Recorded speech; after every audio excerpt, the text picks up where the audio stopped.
There are almost 200 official countries in the world today, but there are dozens more breakaway states, determined to be separate, but officially not recognized. Some survive peacefully with their own borders, money and presidents, but others are a mitt for terrorists and weapon smuggling, and have armies ready for a fight. Welcome to places that don't exist.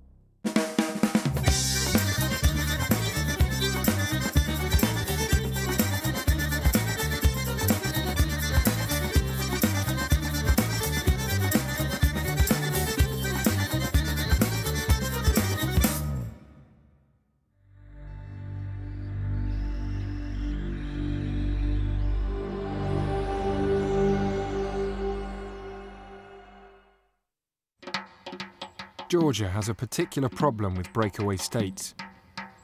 After the collapse of the USSR, Georgia became independent. But three parts of the country, South Ossetia, Abkhazia and Adjaria, then broke away from Georgia.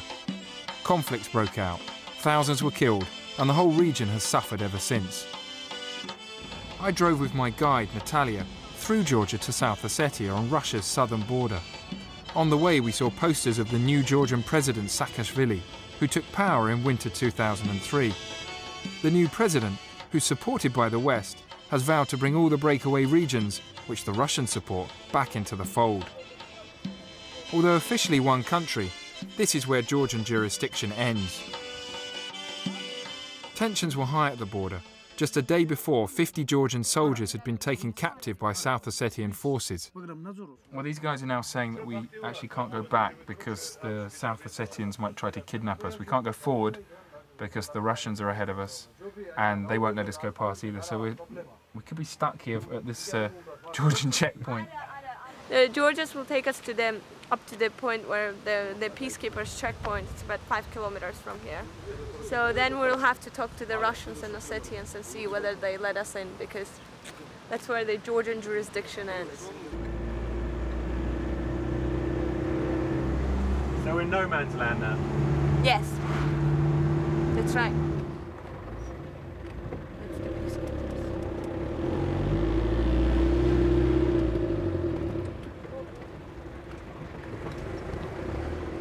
The buffer zone between the two is controlled by Russian peacekeeping forces, despite Russia's open support for South Ossetian independence.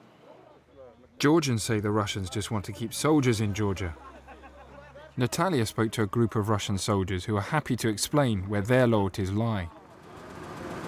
The guys that are saying that they identify themselves with South Ossetians and they're ready, they might be here on a peacekeeping mandate, but as soon as there's some sort of an aggression or some sort of an implication that there will be war, they're gonna tear off, and that's how they said it, they're gonna tear off their peacekeeping badges and they're gonna fight for South Ossetians. But they were telling me, they were, listen, you are America's puppet, you know that. They're Americans training Georgians, now they're British Army training Georgians. You are the puppets of Westerners. Can we just ask the General? Ask the last question. Yeah, can we just ask the General, what is his aim here? Вы знаете, вот еще один вопрос, и все, поехали, хорошо? Какая цель у российских миротворцев здесь? Чтобы здесь был мир. У российских миротворцев. Russian Здесь одни peacekeepers are российские keeping миротворцы peace. только стабильны. It's only Russian peacekeepers here who are keeping stability. The Russian general eventually gave permission for us to cross into South Ossetia, and we followed his army jeep to a South Ossetian government ministry to register our arrival. This is actually the South Ossetian Foreign Ministry, which almost sounds like a contradiction in terms, but it's a proper breakaway state. They formed their own government, and of course they've got their own foreign ministry. For 12 years, South Ossetia has existed as a self-declared country, with its own flag, army and government, but not recognised by any major state. The people here are mainly Ossets, who speak a different language to Georgians. The government has vowed to fight to the death rather than rejoin the Georgian fold. They clearly don't think much of President Saakashvili.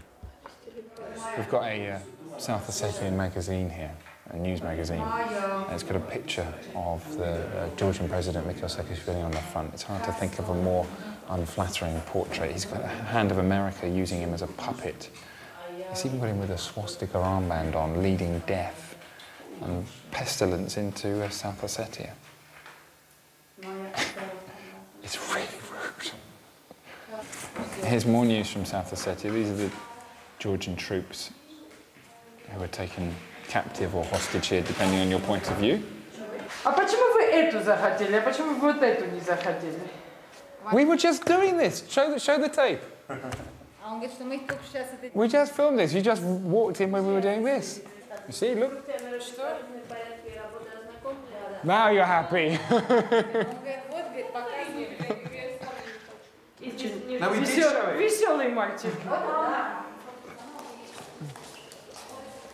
Well, I think we've managed to basically persuade the rather tough South Ossetian woman in there that we should be allowed to stay. I think she was at one point going to kick us out, but she's now going to let us stay, and hopefully we'll be allowed to stay a little bit longer than the 2 hours they initially said we could be in South Ossetia. Oh, we're not allowed to film? Oh. The capital of South Ossetia was attacked by Georgian forces in the early 90s, when the Ossets announced they wanted their independence. It's a beautiful old building.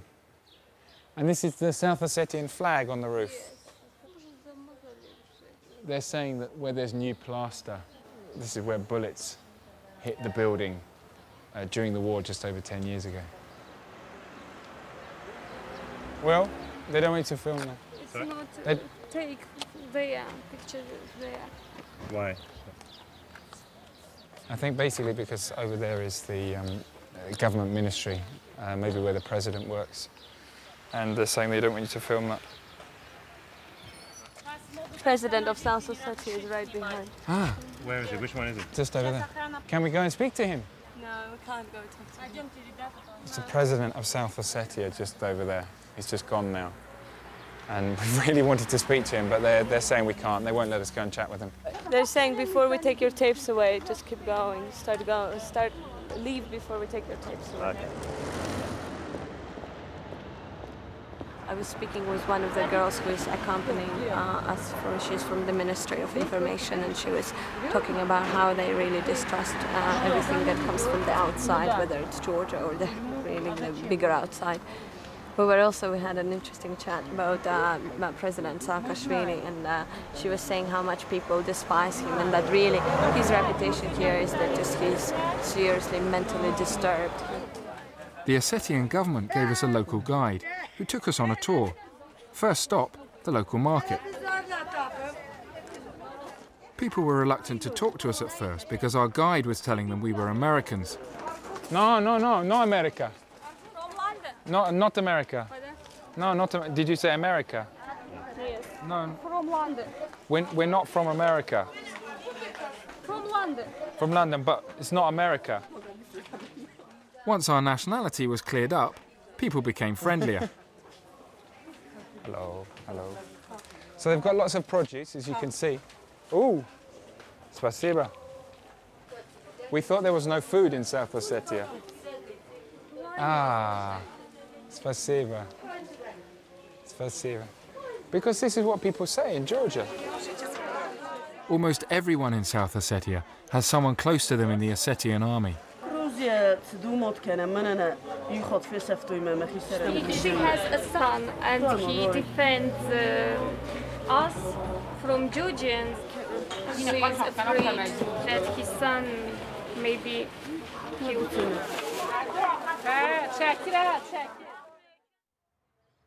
Many here have already lost a relative. Our guide took us to the grounds of a school, where a makeshift cemetery was established during the Georgian bombardment. Here is a father and a son. And they were both killed during the war. Yes, but it's horrifying, really. It's supposed to be a kid's playground. It's not supposed to be a cemetery. So Georgia did a lot of heavy bombardment during the war here? Yeah, there was heavy bombardment. There was a lot of looting. Georgian army and paramilitaries behaved in a terrible way. A lot of people were killed on both sides. What does that say? After I've lived through all of these tragedies, I know that you, my proud Ossetia, will win.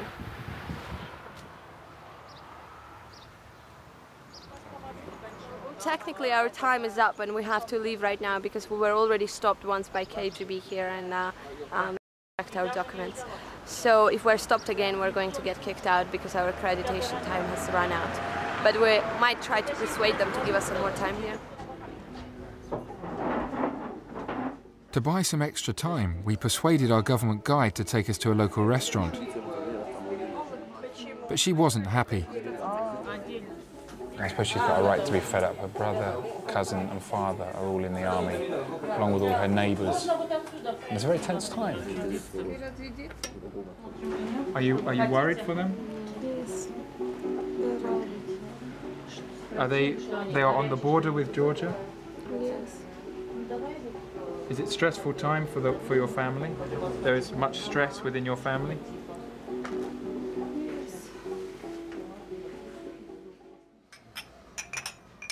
In the back, we found a group of young Ossetian soldiers who had taken a break from the front line to celebrate a birthday.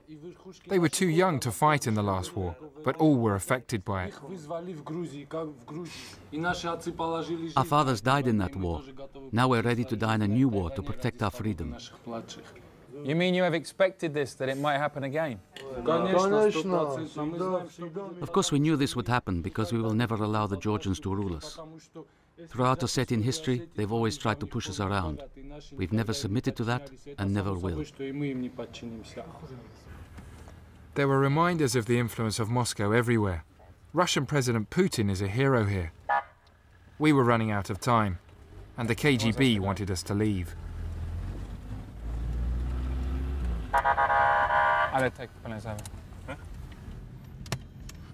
Give me a new tank. Our guides are getting a little worried about the KGB guys behind us, so they want us to leave right now.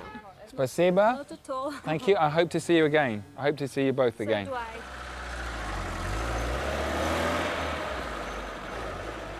We just couldn't stay any longer, basically. We had a certain amount of time we were allowed to be here.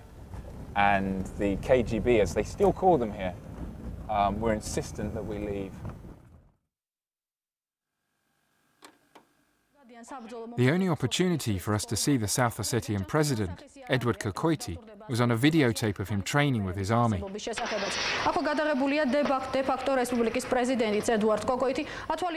He's dressed in combat fatigues. He thinks of himself as a military leader as well as a political one.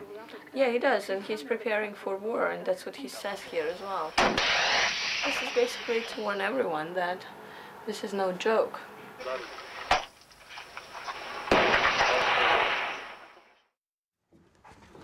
Back in the Georgian capital, we were summoned to meet President Saakashvili, the man who's trying to reunify the country.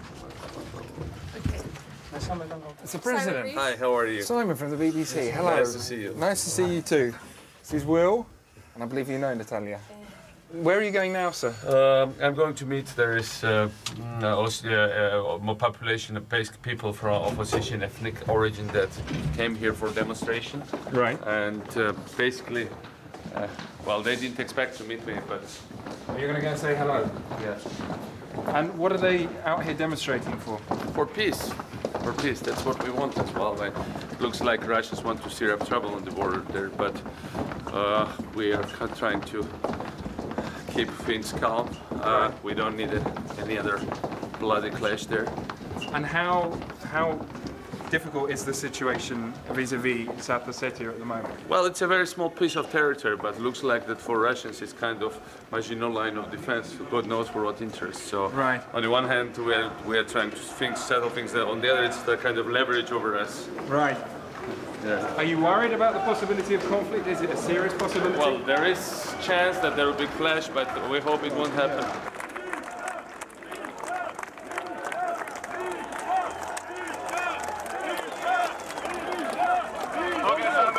He's speaking in Ossetian because it turns out these people are actually Ossetians who are concerned about war.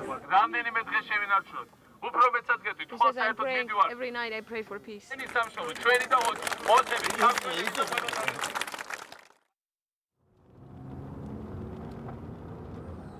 Georgia is changing rapidly. We went to an old Soviet base where British troops are now training the Georgian army in the tactics of international peacekeeping.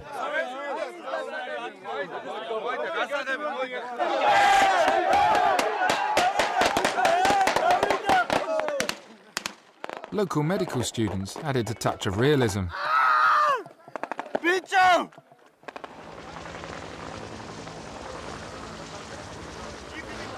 Well, the Georgian troops here, they're obviously not training for an invasion of a small breakaway state. This is for peacekeeping operations. But this is really why the Russians are so angry, because we're here with American-trained Georgian troops. We're now training alongside British troops on an old Soviet airbase just on Russia's southern borders.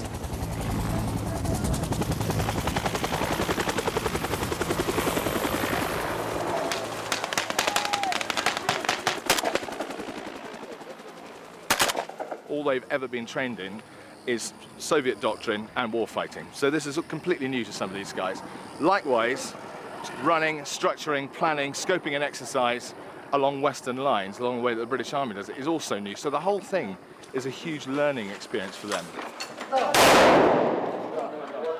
Stay here, look out the windows. You look out that window, you look out that window. Stay here, okay? How's it going? Great. There, get a little bit carried away. We should have stopped a little bit earlier on, but we wanted to take the building and they've done a good job.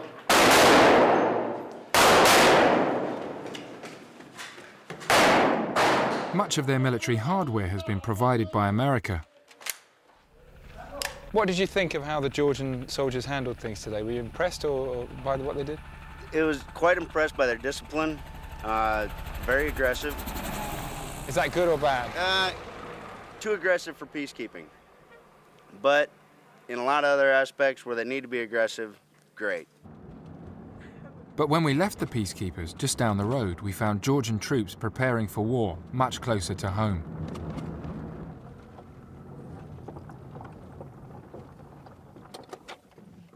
They're not even going to see us if we do it quickly. There's tanks on the other side, mate.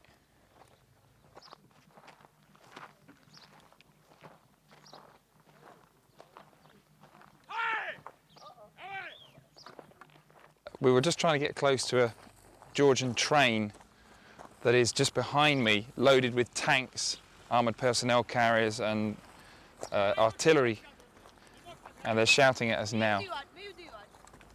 Look, it's full of people. There are always people there. Where? Yeah, there is. The train there is full of troops. Stop.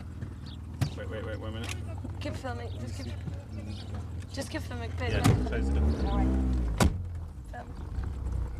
It shows that, you know, on the surface, Georgian politicians might be saying, oh, well, we're trying, you know, we don't want there to be a conflict. But underneath, the reality is they're clearly absolutely prepared for it.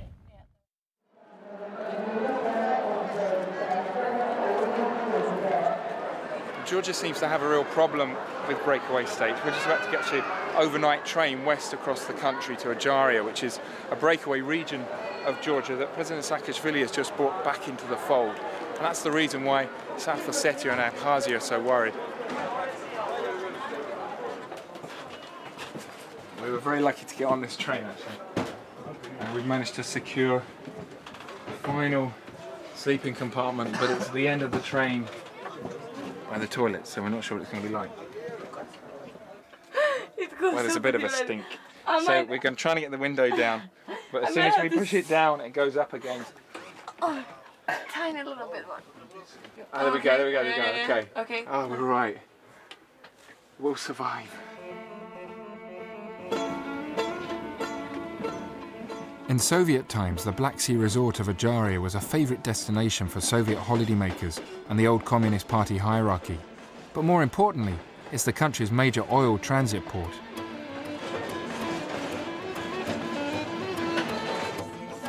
До свидания, до свидания, до свидания. Ajaria spent a decade as a breakaway region under the rule of Aslan Abashidze, a corrupt local politician, before President Saakashvili took it back. I think we need to have a word with our driver.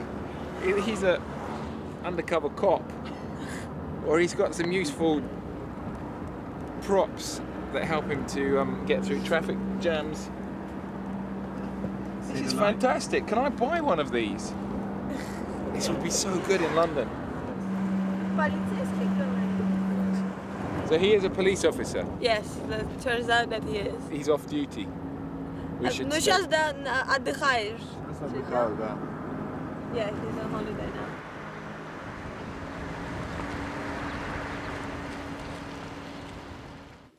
Natalia took me to Abashidze's home, which he left in a hurry when the people turned against him. She'd been here before. I was actually in this room 8 hours after he fled to Moscow after the revolution, and it looked very different. It looks so cleaned up now. There were glasses with unfinished cognac on the table. There were pictures, scattered personal photos just scattered through the floor. There were plastic bags with toothbrush and underwear, just personal things, boxer shorts of the ruler of Ajaria laying on the floor. It was amazing. Look at that. How tacky. How tacky is that? Is this one of those ones that light up? I think so. Let's try.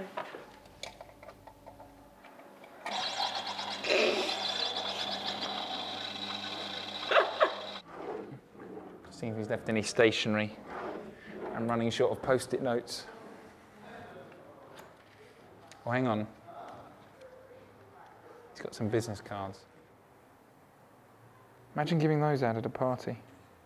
Hi, who are you? Oh, I'm the dictator of a small autonomous republic. And this is an interesting room. This is a personal room of General Netkachev, an officially retired Russian general. He was the man who trained the paramilitary forces of the former regime of Aslan Abashidze. And he was a man who was very welcome at his house, as many other Russian politicians, including Mayor of Moscow, who is a big personal friend. What do you think, Will? I'm not sure it works with the trainers. I hadn't fully appreciated until we came here just how strong and important Russian influence in Georgia, in the breakaway states, still is. I mean, even now, more than a decade after the Soviet Union collapsed, Russia still calls the shots. He also had a huge collection of cars. So this is a stretch Cadillac. There are London taxis in one of the garages. You want to come see them? I wonder why he wanted 2 London cabs specifically. Why did he need 5 Hummers?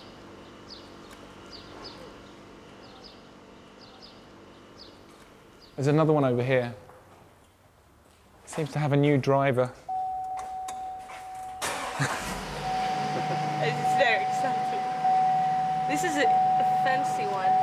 It has a TV and a fancy stereo and all kinds of other things, but these guys, the security guys, saying that they can't figure out how to work any of it.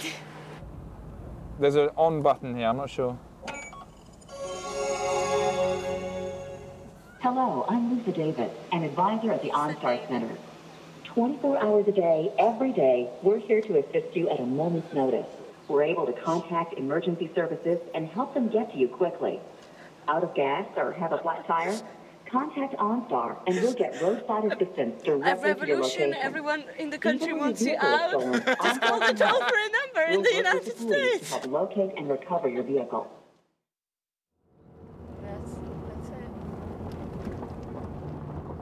Georgia is still dealing with the consequences of the collapse of the Soviet Union. At this old military base, tons of ammunition have been abandoned, leading to fears explosives could fall into the wrong hands. God, look at that. These are huge anti-aircraft missiles. These are the ones that each contain about 1.5 kilos of TNT. There's nobody guarding them. As you can see, we're just wandering around opening the cases. And these are actually really quite easy to turn into terrorist weapons, or to take the explosive that's in here, just inside the end here, and turn it into a quite a significant bomb.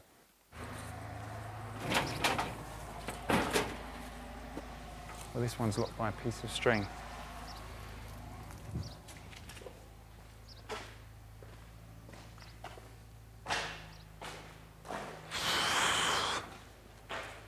Hairs on my arms are standing up.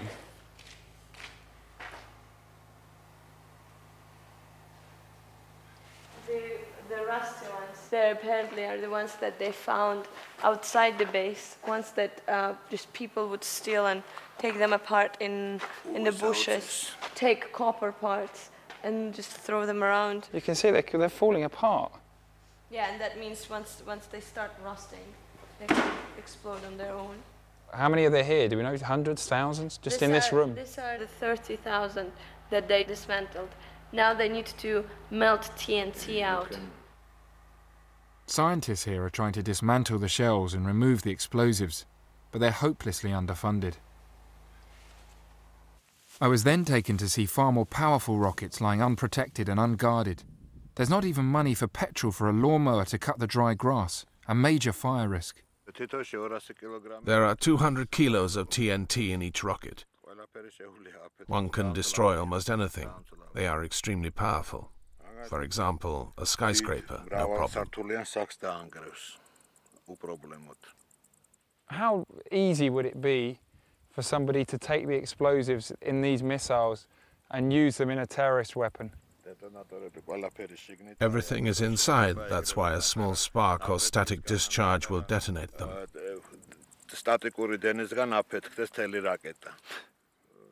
You could detonate one with a small battery.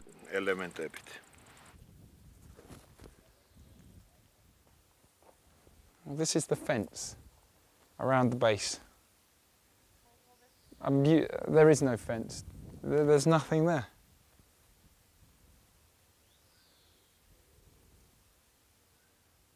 The directors just mentioned that soon this base will be reclassified. At the moment it's a military base, so it has 5 guards. Soon it's not going to be a military base anymore, so even those 5 guards are going to be taken away. And all these guns, all the missiles, all the shells, tens of thousands of shells, will be completely unguarded. Which is why we're not going to tell you where they are.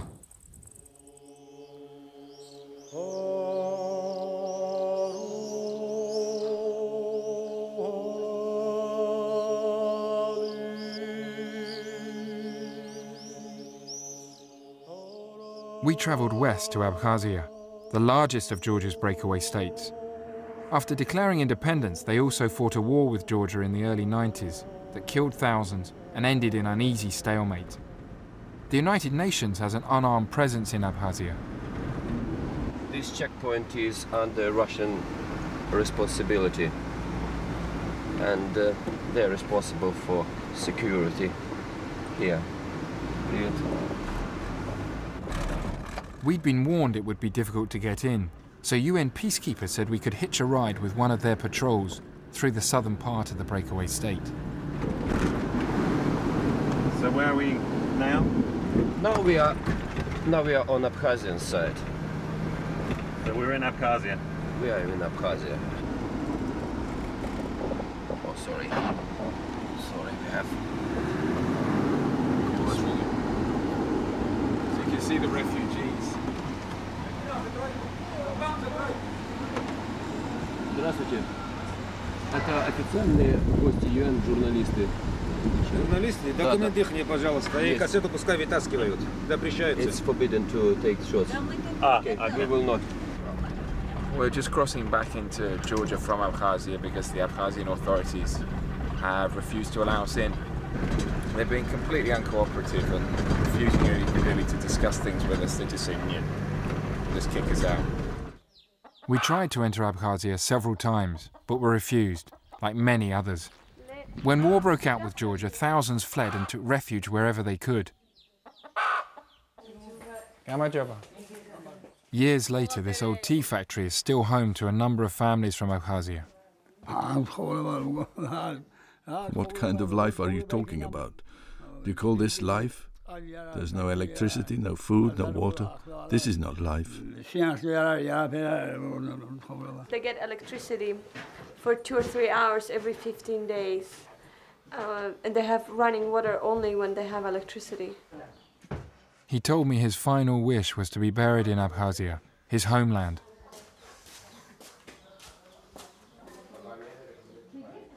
It's our tradition that we cannot be buried outside our country. We have to be buried in our own land.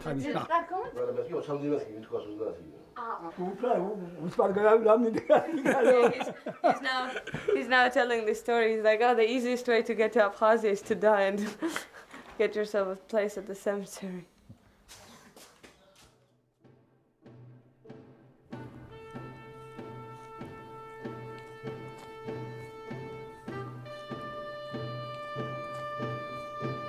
if we can lower them and raise them. This is ridiculous. I mean, what the hell are these? What the hell are they all doing here? How are we allowed just to walk in here?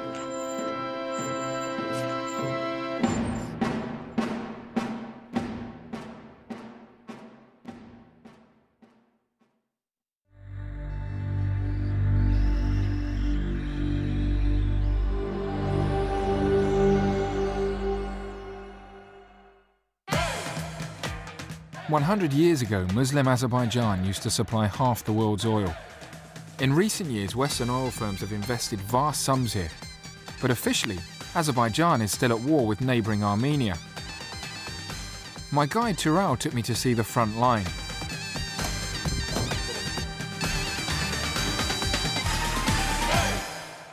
When the Soviet Union broke up, Azerbaijan and Armenia got their independence. But a small mountainous area called Nagorno-Karabakh triggered war. Stalin had given it to Azerbaijan, but historically it had been mainly Armenian Christian. So when it wanted to break away and become independent, Armenia sent troops in and helped the Karabakh army push the Azeris out. We're going up towards the hills here, which overlook the front-line positions. Ahead were the front-line trenches between Azerbaijan and the breakaway state of Nagorno-Karabakh. To get from here to this trench, we've got to cross some open ground, so we're going to do it a little bit quickly.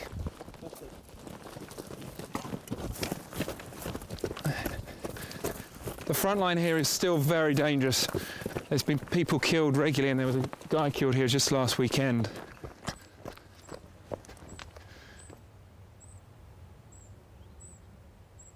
The biggest threat here is from snipers firing from Nagorno-Karabakh.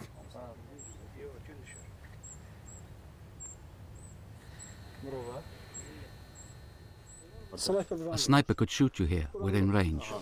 Okay, maybe I'll come down a bit then. We're about 1.5 kilometers away, so a sniper could reach us easily. Tural's family come from land now occupied by Karabakh soldiers. They were forced to leave when the conflict started in the late 80s. How do you feel being so close to the front line?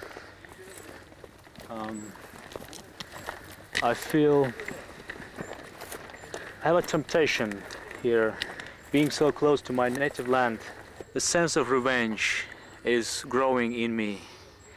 A desire for vengeance? I have a desire to get my land back by any means.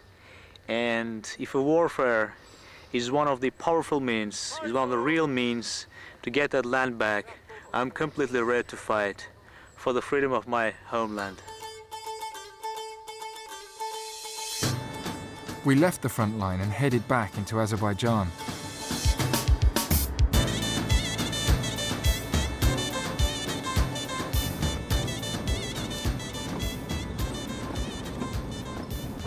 We just stopped at a kebab shop by the side of the road, and it's run by some men originally from Nagorno-Karabakh, and hopefully they're going to feed us. Salam alaikum. The owners of the restaurant were refugees, forced to flee their homeland a decade ago. They said they'd witnessed Armenian atrocities. Well, it smells good, which is a good sign. Can you give me some examples of what you claim the Armenians were doing to the Azeris living in Nagorno-Karabakh? They put children, women and elderly people together inside a pipe and welded it. Then they rolled those pipes down from the mountains. We've seen many savage actions by the Armenians. We've seen everything with our own eyes, what kind of torture our sisters, our daughters, our mothers were put through. I can't describe it all. It makes me angry and I want to explode. We've seen them being beheaded. Then they suddenly asked us to stop filming. We chatted to the owners of the kebab shop for a little bit, but then they got a bit nervous.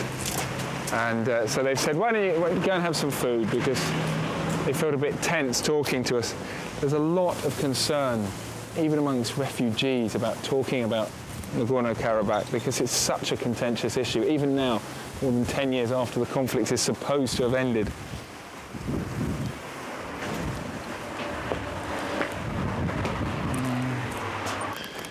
turns out the owners of the restaurant weren't quite as worried about the political nature of the questions we were asking. What they were actually worried about was, because several years ago, this place used to be a cafe/brothel almost, and there was a news report on Azeri TV revealing this, and then we turned up with our cameras and they started to wonder if we were doing the same thing. So we've got here some lamb and also some natural yogurt.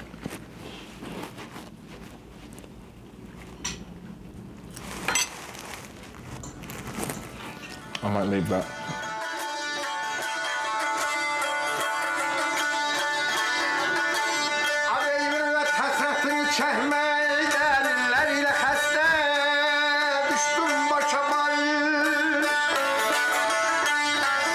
Thank you very much for the performance. It was very unexpected. Do you know any songs about Karabakh, about Nagorno-Karabakh? There are many songs about Karabakh. Karabakh is our heart, our land. I promised myself not to sing about Karabakh until we return to that land. We can't sing songs about Karabakh because when you sing about Karabakh, tears come to your eyes, your heart aches. I promised myself to sing a song on the day we return to our land.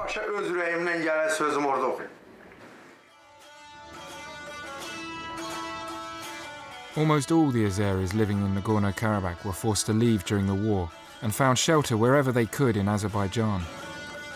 There's between 750,000 and perhaps 1 million people in Azerbaijan who are refugees from the Nagorno-Karabakh conflict, and we've come here to some railway sidings where there's dozens of families living in railway carriages. What are the conditions like for you here? There's no electricity. There's no water. There's no heating. And their children's voices coming from these carriages.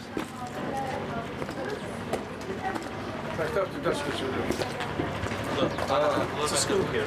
Is it the school? One of the schools. Can we have a look? And there are lessons there. Children study here in unheated railway carriages with hardly any equipment or books. How long have you been living here? We came from Agdam in 1993. Do you remember leaving Nagorno-Karabakh? Does anybody here remember Nagorno-Karabakh? Nobody does. Everybody's grown up here, in these railway carriages.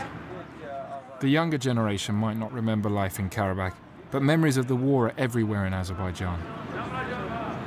We just spotted these signs on the hillside over here. On the left it says, "Remember Karabakh," and on the right, "I will give my life for the motherland."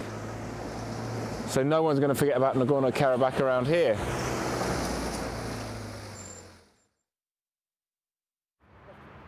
Everyone we met in Azerbaijan talked about Karabakh.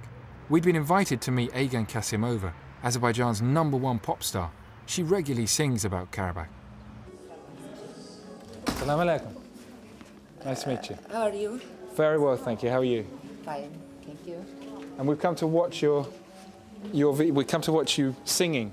My English very, very bad. Ah, well, my Azeri much worse. What will you be doing today? We are recording my song called Vatan Motherland, and they're filming me. It's combat equipment that you're wearing, and you've got bullets here. I can shoot with an AK-47 and rather well. So, I fought in Zangilan and Gubatli for a month in 1993. So you actually fought in the Karabakh War? Yes.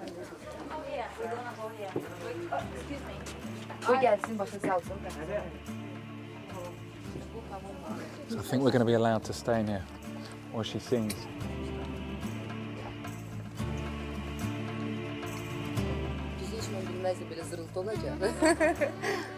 I hope she's not going to ask me for a duet.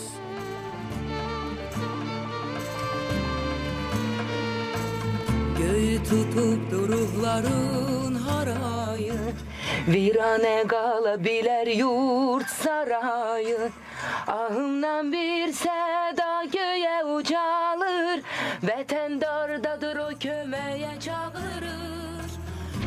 Milyonlar ses verer benim sesime. Bir karış torpak vermerik hiç kime. İgidler yurdu adını taşıyar.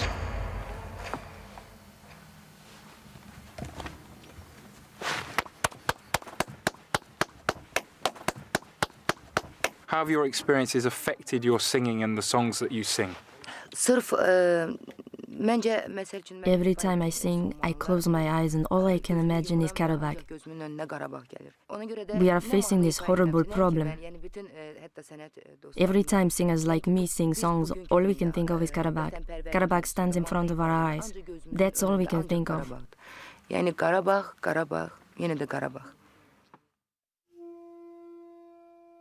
Azerbaijan's border with breakaway Nagorno-Karabakh is closed, so to get there we had to take a huge detour.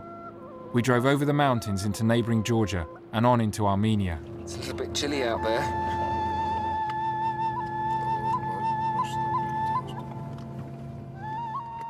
Armenia supports Karabakh, and it's the only country from which you can enter the breakaway state. Eventually we got through and met our Karabakh guide, David. Oh. We've been travelling quite a while, but now we've got to the crucial point. David, what does this say? Free Artsakh welcomes you. And that means exactly what? Exactly that. Artsakh is Nagorno-Armenian name for Karabakh, and Free Artsakh welcomes you. We're in Nagorno-Karabakh? Yeah, that's right.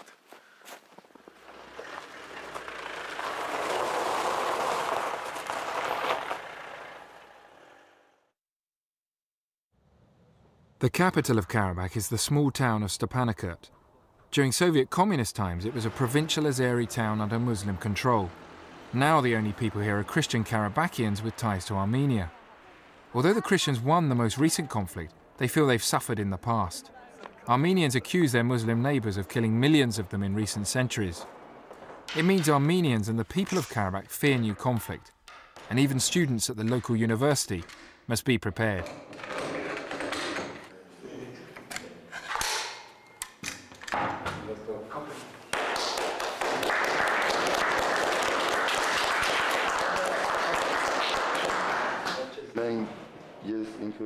I'm not going to attack anybody.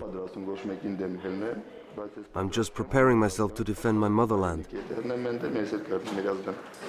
Did you lose any relatives during the conflict? My cousin. Was he fighting, or was he defending, or was he just a civilian? He was a civilian. This is no boot camp. These are teachers who are training to pass on the techniques of war to a younger generation. At school, all pupils must have military training for 3 years. And we have to train the teachers who run the course.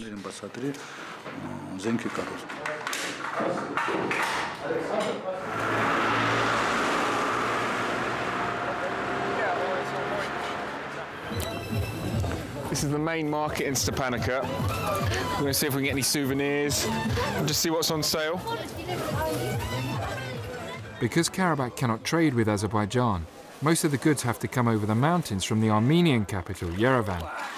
Where are these ones from? From Yerevan. So they've come over the mountains as well. So this is a traditional Karabakh dish. What's in this, the bread here, David? More than 35 types of herb. This is Armenian money.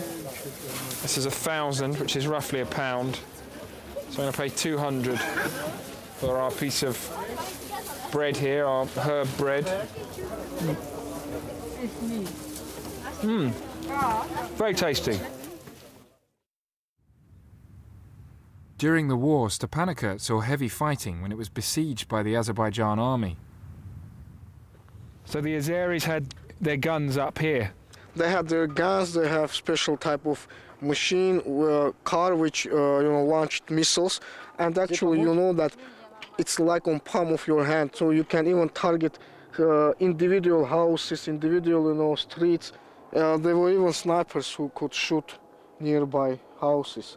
Over there is my home, What was it like for you? Were you coming under constant bombardment? Well, it was terrible. For example, in our building, around 14 missiles hit our building. Hey, just your building? Just my building. The Azeri stronghold of Shusha bore the brunt of the Armenian counterattack. The Azeris fled when the city fell, and much of it now lies in ruins.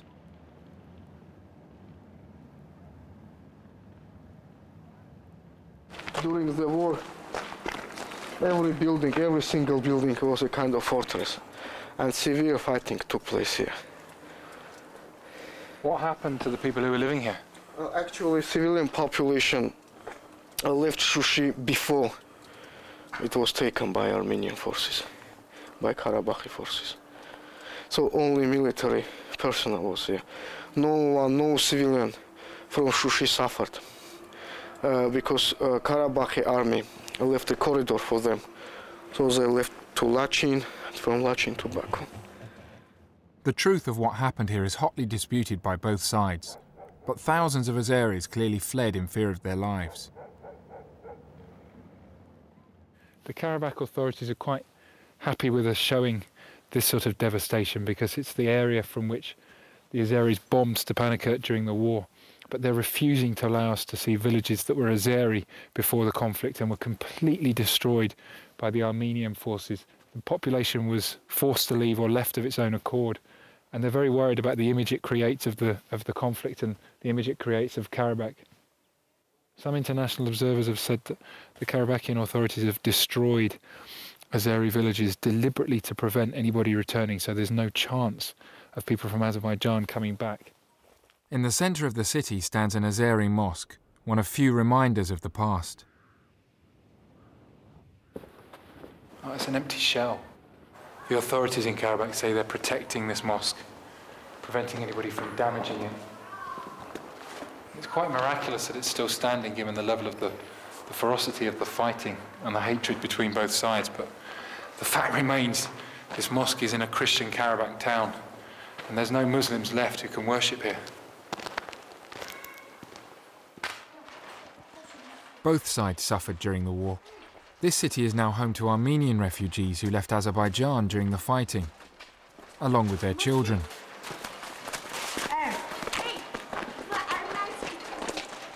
For kids who live around here, this is their playground.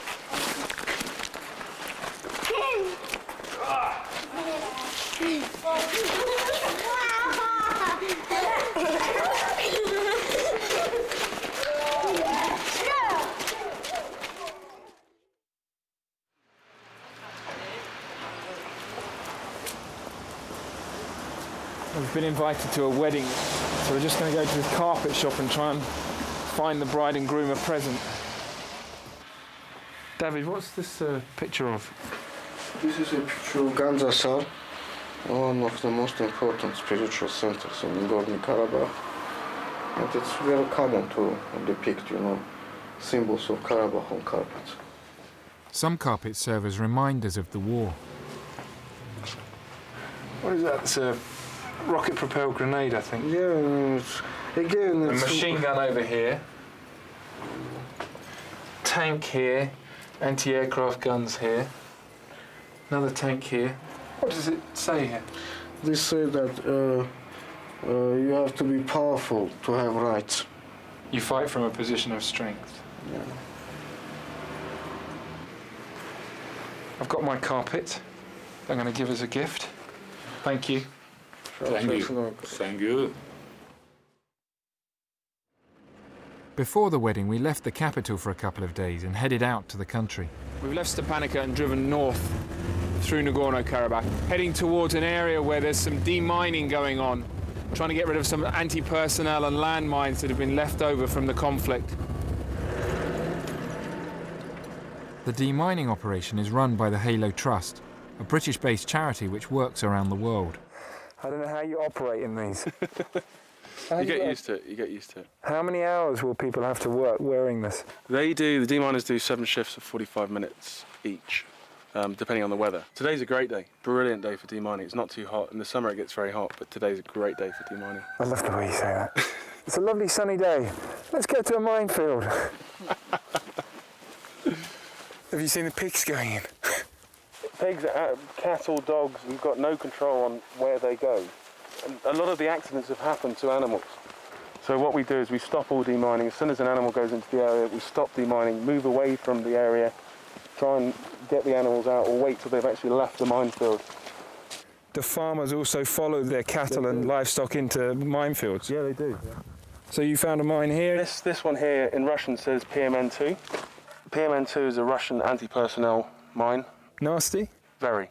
So it's just been sitting here, or the mine that was here was just sitting here for 10 years just waiting to find a victim? Yeah. Yeah. And as you can see, I mean, if you look to your left-hand side, we've got a football pitch where the kids have been playing. And this is one of the areas where we had an accident, one of the human accidents occurred here. Is it safe for us to walk up to the line here? As far as the red sticks, yeah. You've cleared where we're standing now? We've cleared. We have cleared. So this is a cleared area. Everything behind these red sticks is an uncleared area. We found one mine by the tree there already. You see the yellow stick. There's a man walking through the minefield. What are they doing? Just ask her to stop there. Can you stop there? Do you realise you're walking in a minefield? Yes, I understood. Why do you walk in the minefield? А почему вы гуляете через минное поле? No. Go back. Go.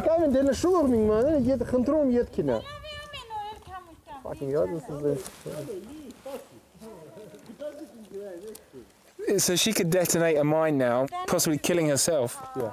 Doesn't this make your guys angry? Yeah, of course. Yeah. We say the same thing every day, and it's the same response. I have to come here, I'm busy, I need to do my job. Do you know you're walking through a minefield? It's very dangerous where you are. That's why we're all wearing these jackets. Please, if you come over here, there could be mines here. Oh.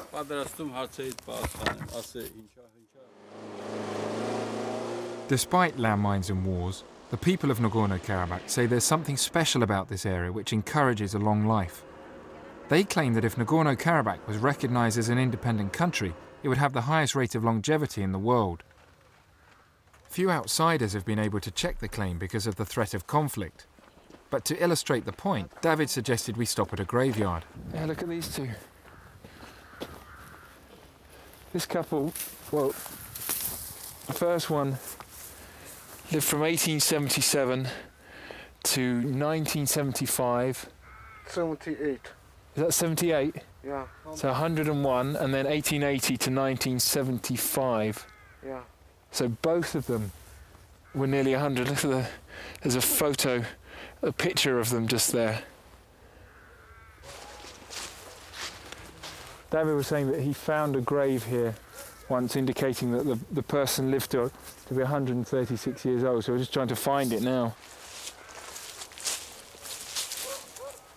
So that's 120, that person.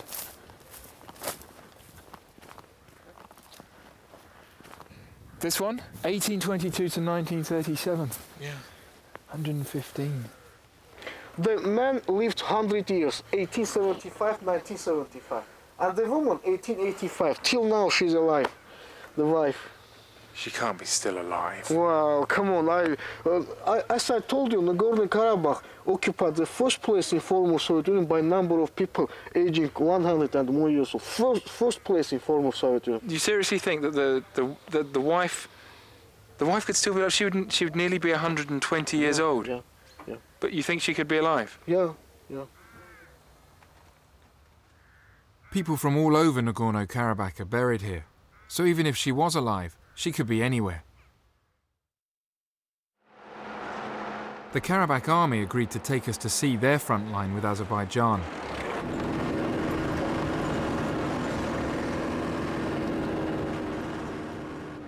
There was destruction everywhere. Hundreds of homes owned by Azeris lie in ruins. We weren't allowed to tour these villages, but filmed them as we went past. We arrived at trenches opposite Azerbaijan army positions, like those we'd been in many days earlier. This is the start of the trench.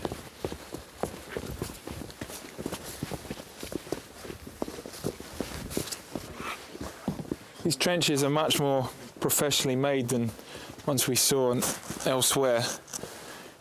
There's points all along here where you can take bricks out of the wall and then see what's happening on the other side.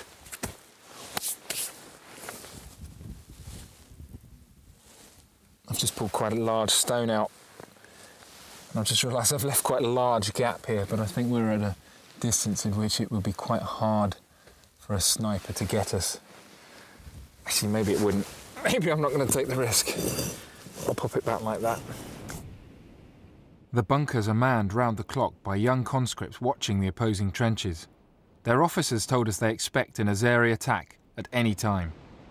They're, what, 150, 200 metres away, maybe? But you can clearly see trenches, fortifications. I can see a little bit of movement as well. How old are you? 20. 20, and how old are you? 18. 18. Do you ever see any Azeri soldiers moving around on the other side? We can see them moving, but we can't tell how old they are. It's too far away. You can see here, there's a little calendar that's been scrawled up on as graffiti by one of the soldiers who's started serving in 2003 and is serving till 2005. Yeah.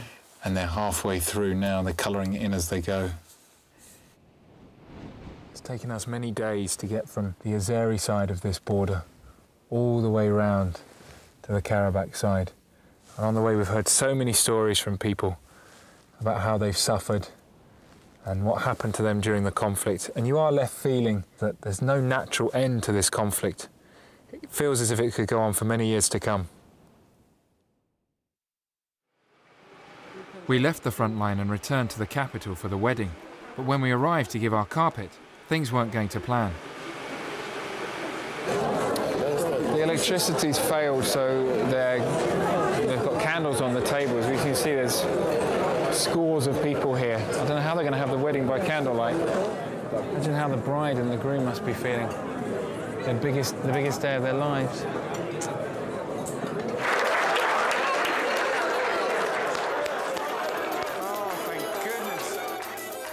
When the lights went on, it was seen as a good omen for Marineh, the bride, and Alexander, her groom. But few are optimistic about the future of their country. Nagorno-Karabakh says it wants to remain independent, but Azerbaijan has vowed to take it back. Neither side looks ready to compromise.